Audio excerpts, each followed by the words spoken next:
Barang siapa meremehkan ustadznya, punya rasa meremehkan terhadap ustadznya, Allah akan mengujinya 3 hal. Karena sebenarnya gelar itu tidak bernilai kalau kita tidak mampu dan tidak bisa. Tapi tanpa gelar pun kalian akan tetap bernilai kalau kalian mampu dan bisa. Makanya anak-anakku sekalian, kalian mondok, 1 cintai gurumu, nomor 2 istiqomah sampai lulus, maka hidupmu akan bernilai. Kalau kamu hanya mengejar ijazah, aku ape pindah ben oleh ijazah cepet, maka tujuanmu itu salah, nilaimu rendah. Karena apa? Orang yang tujuannya apa yang masuk ke dalam perutnya, dia bernilai seperti apa yang keluar dari perutnya, maka kamu tak jamin kecewa. Maka cintai gurumu melebihi cintamu terhadap dirimu sendiri. Assalamualaikum warahmatullahi wabarakatuh. Alhamdulillahilladzi ja'ala ma'hadana khazinatal abrar mafatihal ulum wa manabi'al asrar bi barakati masyayikhina Al-Mahad Pondok Tangkir Menggontor Sarang. Wassalatu wassalamu ala sayyidina Muhammadin al-akhyar wa ala alihi wa ashabihi al-mukhtar, amma ba'du. Yang senantiasa kami takzimkan sedaya jajaran staf pengasuh Pondok Pesantren Salaf Khazinatul Abrar, Ustadz Haji Muhammad Nur Khalid, Ustadz Haji Muhammad Bukit Subowo, Wakil Pengasuh Pondok Pesantren Salaf Khazinatul Abrar Banat, panjenenganipun Ustaz Nur Humamah Faridib, dalas sedaya Dewan Asatidzah, anak-anakku pengurus Pondok Pesantren Salaf, dan semua santri. Syekh Imam Nawawi Al-Bantani di dalam kitab Salalimul Fudola halaman 84 beliau matur, man istakhaffa bi ustadzihi ibtalahullahu ta'ala bi thalathati asya. Barang siapa meremehkan gurunya, maka Allah akan mengujinya dengan 3 hal. Cintai gurumu sebagaimana engkau mencintai lebih dari dirimu sendiri. Cintai gurumu sebagaimana engkau lebih mencintai daripada dirimu sendiri. Karena barang siapa yang ada rasa lebih dari gurunya, merasa lebih pinter, merasa lebih kaya, merasa lebih terhormat, merasa lebih dari gurunya, maka Allah akan mengujinya dengan 3 hal. Iki penyakit Gus, penyakit wong sugih, penyakit Sayyid, penyakit Habib, penyakit wong-wong sing rumangsa mulya. Atau penyakit wong melarat tapi sombong. Soalnya ana wong melarat kere sombong. Melarat pembakane montor elek nalpote bahan dari raka prah. Kuwi jenenge fakir sombong. Ana ning kene fakir sombong ngoten niku. Melarat sombong. Barang siapa meremehkan ustadznya, punya rasa meremehkan terhadap ustadznya, Allah akan mengujinya 3 hal. Yang pertama, nasiya ma hafidha. Allah akan memberi lupa terhadap apa yang dia hafal. Mungkin dia hafal tapi mudah lupa, atau tidak lupa tapi nggak bisa mengamalkan, karena samratul ilmi al-amalu bih. Buahnya ilmu itu yang mengamalkan. Jadi kenapa ya kita itu hafal tapi kadang kok mengamalkannya sulit? Tanyakan di dalam hatimu, bagaimana hubunganmu dengan gurumu? Bagaimana hubunganmu dengan orang yang mengajari ilmu? Apakah engkau punya rasa meremehkan atau tidak? Sekali kamu merasa punya lebih terhadap gurumu, maka Allah akan mengujimu.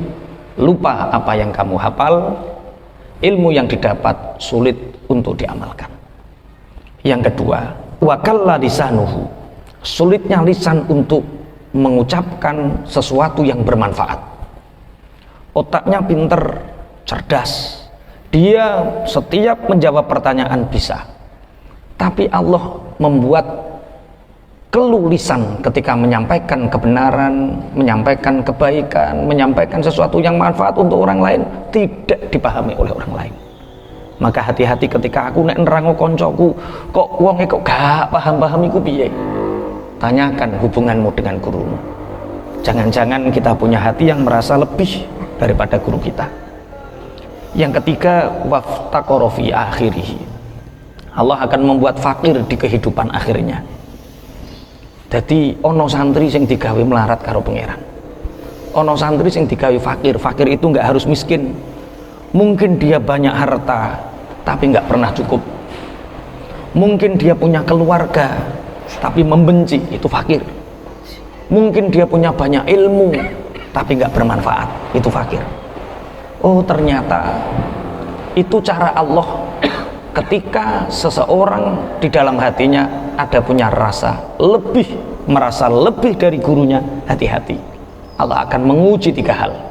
1, Allah akan menguji hafalannya lupa, pelajarannya lupa. Yang kedua, Allah akan menguji dengan keluhnya lisan untuk menyampaikan kebenaran, sulitnya mengucapkan kebenaran atau manfaat untuk orang lain. Yang ketiga adalah di akhirnya kehidupannya dia dalam keadaan fakir. Maka siang hari ini kula ngajak jenengan, cintai gurumu melebihi cinta terhadap dirimu sendiri. Cintai masyayikhmu mencintai cintanya terhadap dirimu sendiri. Itu yang disebutkan oleh Sayyidina Ali, fadzaka murabbir ruhi war ruhu jauharu wa hadza murabbil jismi wal jismu kasadaf. Guru itu yang mendidik ruh kita, sedangkan ruh itu seperti mutiara. Sedangkan orang tua kita mendidik jasmani kita, sedangkan jasmani itu seperti wadah mutiara. Kedua-duanya saling keterkaitan. Tapi ada satu kemuliaan, kenapa guru harus kita cintai melebihi cinta kita terhadap diri kita? Karena Allah menisbatkan anak itu pada 2. 1 anak biologis, anake sokomani, yaitu bapak ibu kita, anak biologis. Yang kedua anak teologis, anak yang berkeyakinan sama seperti kita, anak yang punya visi besar seperti visi besar kita, anak yang punya tujuan hidup, purpose of life seperti tujuan hidup kita. Siapa? Santri-santri kita. Siapa? Anak-anak didik kita. Makanya sing sampan tiru iku loro, gurumu karo wong tuamu. Gurumu apa sing perlu mbok tiru? Istiqomah, mencintai guru dan istiqomah. Istiqomah itu jangan gampang pingin pindah pondok. Kemarin ada wali santri protes kalih kula, Pak Kiai, kenapa pondok panjenengan tidak menerima anak-anak pindahan? Santri putri berapa puluh anak yang kita tolak karena hasil dari pindahan. Artinya pindahan yang belum selesai. Kalau selesai ya kita terima, tapi yang belum selesai enggak kita terima. Kenapa? Karena di balik ilmu ada asror, ada rahasia yang anak-anak mungkin belum tahu. Apa rahasianya? 1, dimanapun kalian nyantri, siapapun guru kalian, kita bangga dengan khazinatul abror. Oke, kita bangga. Tapi jangan sampai karena bangga dengan khazinatul abror terus pondok sebelumnya ditinggalkan. Karena itu akan menghilangkan keberkahan dari kiai sebelumnya, keberkahan dari ilmu di pondok sebelumnya. Makanya selesaikan. Jangan mudah ingin pulang, jangan mudah ingin pindah, apapun yang terjadi. Karena itu ujian ilmu, ujian terhadap keberkahan ilmu. Kulo niki Pak Kiai, kerasan Pak Kiai. Tapi baturku cilik-cilik. Iki ana bocah cuwil lembut kaya ngene. Lah aku wis gedene kaya ngene brewok. Ustadz Burhan, Afif Burhan, itu mondok kesini usianya 18,5 tahun. Wis maduk kuliah. Di sini kita tes, Alfiah nggak lolos. Masuk ke sini Imriti. Mengulang Imriti, bature cah lembut-lembut balai Rahman. Saya kita di Ustadz Abdurrahman kuwi. WDP lulus SD cuwilik ngileran. Nek bos sekolah nguntak ngantuk dadi wali. Ditakoki kok ngantuk Kang Rohman, lho kula mboten belajar kalih jenengan guru kula Syekh Abdul Qadir Jailani. Oh, lah nang ndi nek ngaji dalam mimpi. Wah. Mulane diceluk Mbah Wali. Loh, Ustadz Afi Burhan umur 18 tahun setengah. Konconan karo Kang Abdurrahman, konconan karo Mas Idam Khalid. Ya wis kaya ngono ki. Enggak peduli. Alhamdulillah dengan keistiqomahan, insya Allah November atau pertengahan akhir Oktober Ustadz Afif Burhan dapat beasiswa di Mesir. Ustadz Zainal mondok itu sudah lulus aliyah, bahkan wis mokel ko aliyah setahun, tuwek deh mondok. Konconan karo cecuwili cilik lembut kelas 4 SD, tapi istiqomah, berhasil hafid Quran, baca kitab, alhamdulillah jadi mustahik alfiyah, berhasil. Dan indahnya lagi, besok Kamis yang akan datang kasepuhannya berbeda, akad nikah di masjid ini.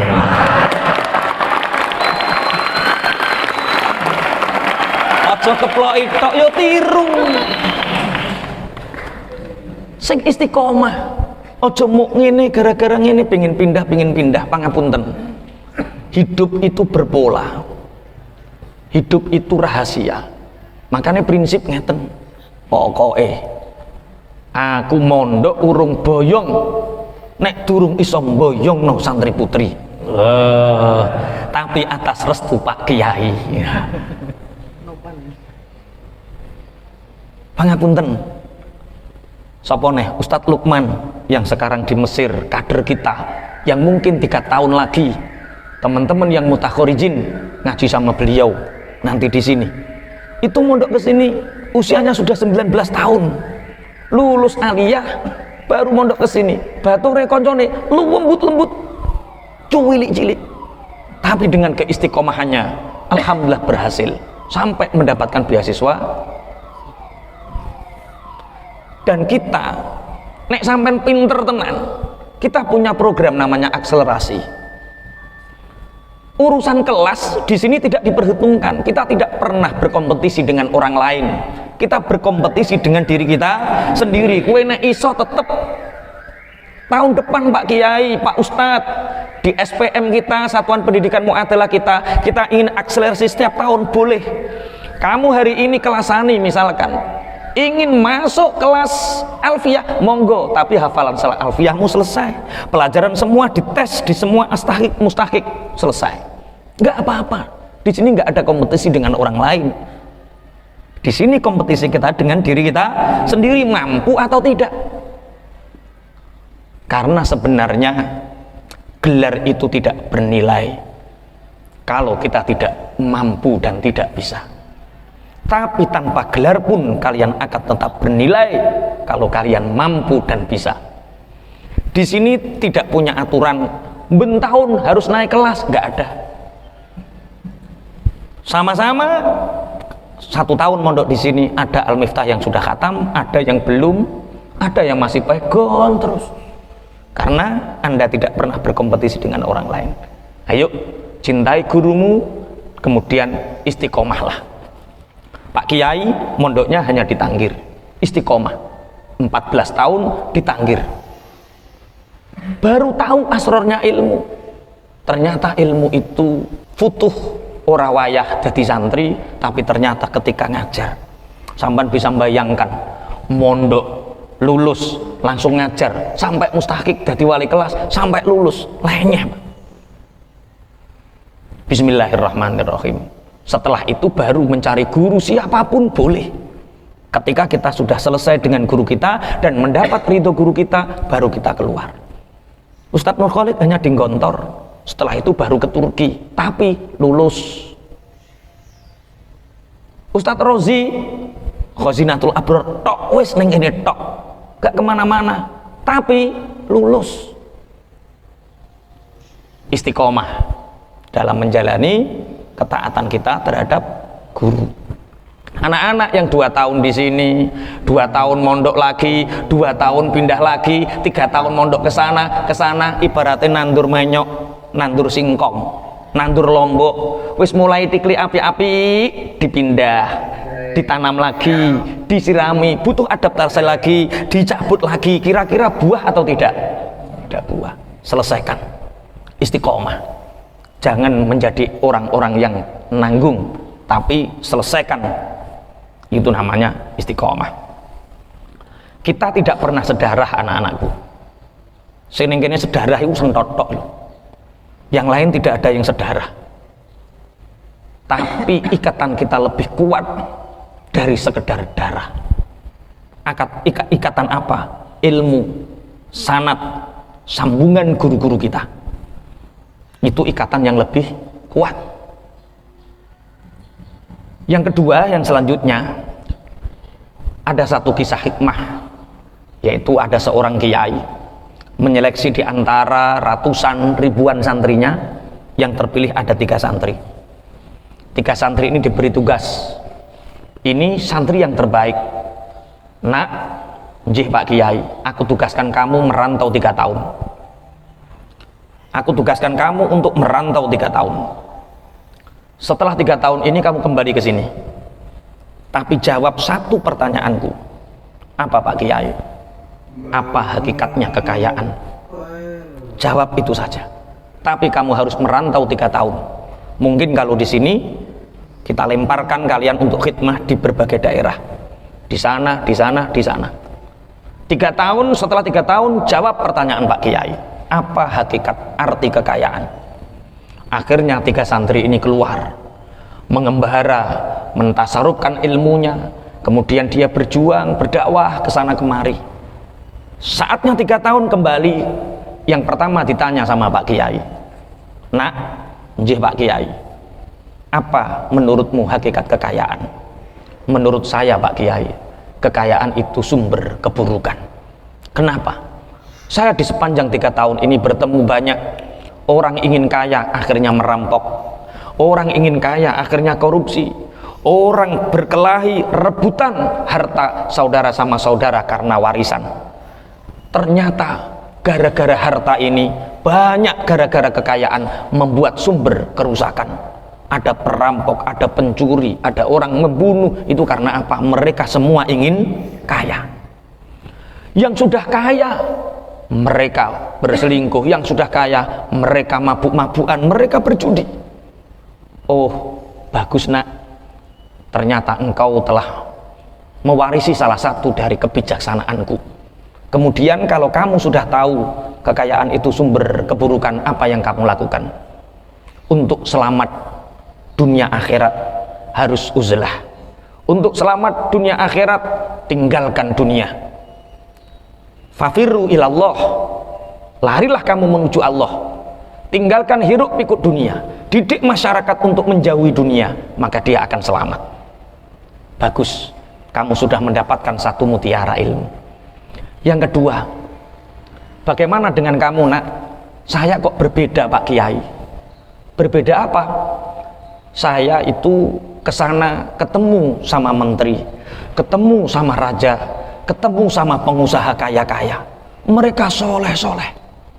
Mereka itu mendermakan hartanya untuk membantu banyak orang. Terus ternyata harta itu sumber kebaikan. Dengan kekayaan orang bisa membantu orang lain. Dengan kekayaan orang bisa membangun pondok pesantren. Dengan kekayaan orang bisa berbuat apapun kebaikan untuk dirinya. Berarti kekayaan itu sumber kebaikan. Kemudian apa yang kamu lakukan?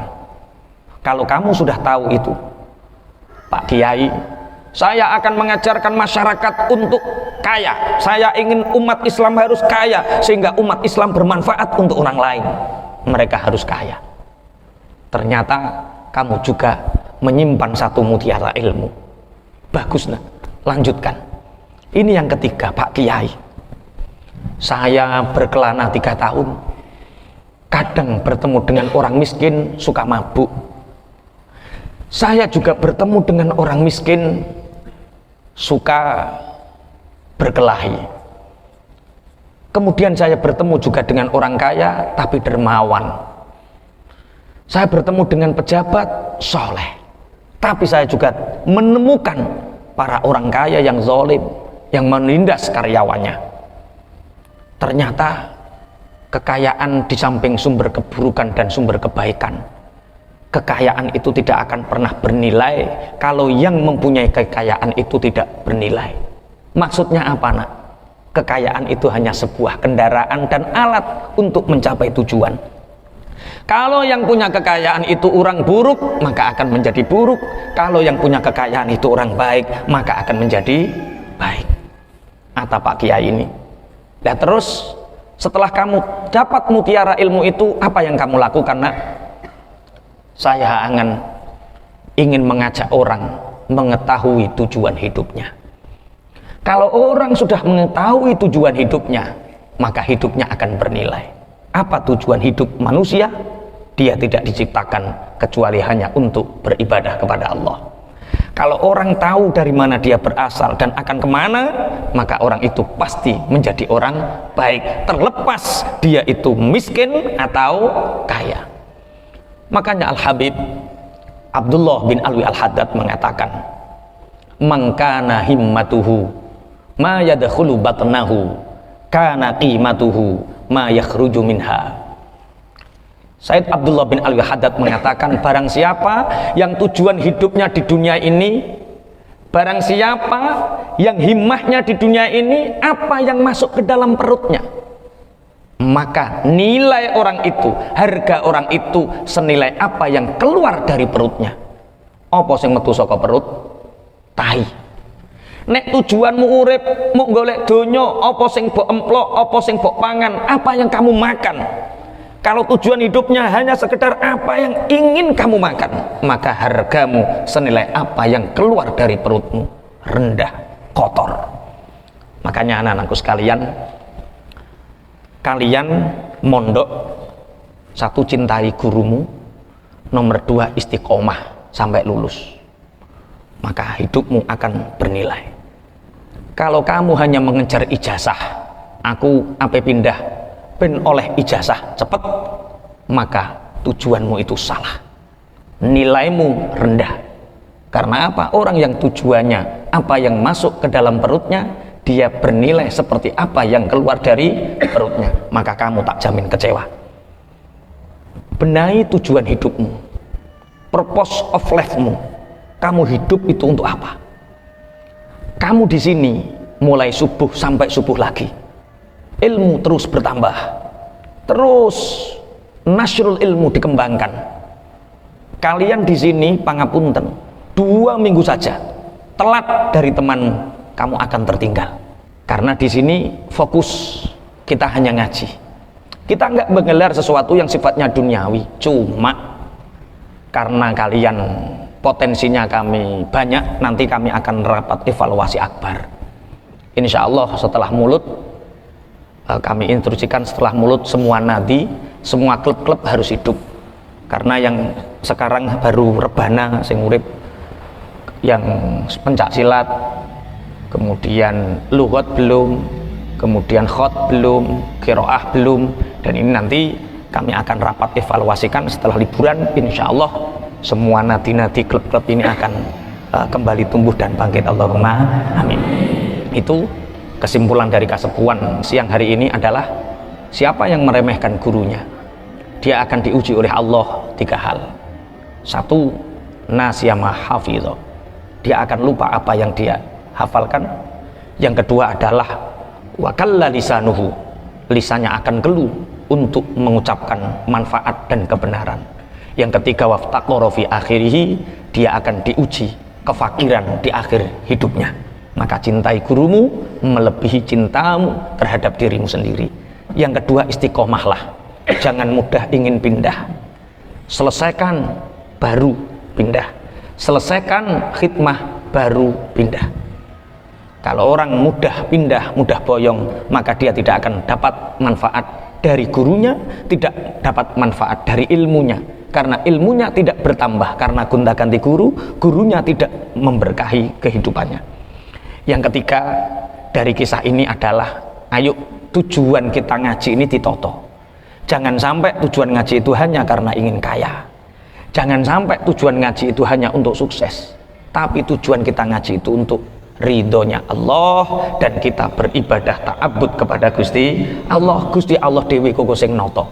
Siapa yang tujuan hidupnya apa yang masuk ke dalam perutnya, maka nilainya seberapa dia apa yang keluar dari perutnya.